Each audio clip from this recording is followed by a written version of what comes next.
Parbhani times news, आपकी आवाज सच के साथ। आपण पाहत आहात परभणी टाइम्स न्यूज। नागोबा मंदिर प्रकरण न्यायप्रविष्ट असताना बेकायदेशीर अतिक्रमण करण्यात आला असा आरोप करण्यात येत आहे।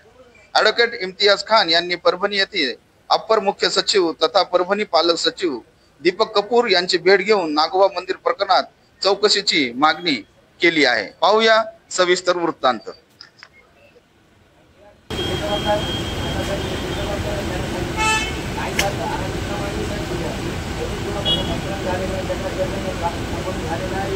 दिनांक 26 जुलै 2025 रोजी शनिवारी गुलशाना बागमध्ये जे विध्वंसक प्रकार झाला होता, एक गैरकायदेशीर ताब्याला कायदेशीर करण्याचा प्रयत्न जिल्हा प्रशासन, पोलीस प्रशासन आणि नगरपालिका प्रशासन यांच्याकडून करण्यात आला होता।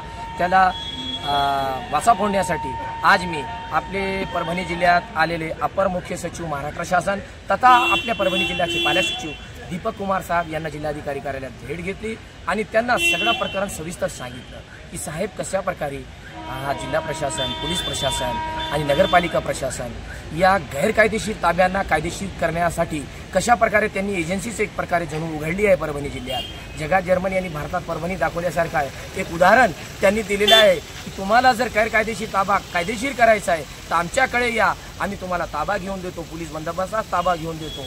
हा गुलशाना बाग त्याचा चांगला उदाहरण आहे। मी सविस्तर सगळी कागदपत्र प्रकरण न्यायालयात जे प्रकरण न्यायप्रविष्ट आहे त्याच्या संदर्भातील चर्चा साहेबांशी केली आणि अवर सचिव साहेब जे पालक सचिव आपल्या परभणी जिल्ह्याचे दीपक कुमार साहेब यांनी मला असे आश्वासन दिले की त्वरित त्या प्रकरणामध्ये कारवाई करण्यात येईल।